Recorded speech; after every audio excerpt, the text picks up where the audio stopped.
Hello, my name is swissbianco. In this video I will talk about the blue alox first mate. I did already a video about the history and all the three colors of this new limited edition run. So this is only about the blue to show it a bit in more detail how the knife looks. Front we see the red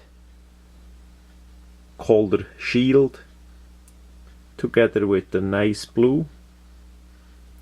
On the back side there is the engraving plate, the big cutout for the sacking needle.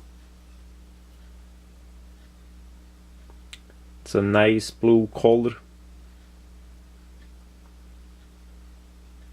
That much about the blue alox first mate.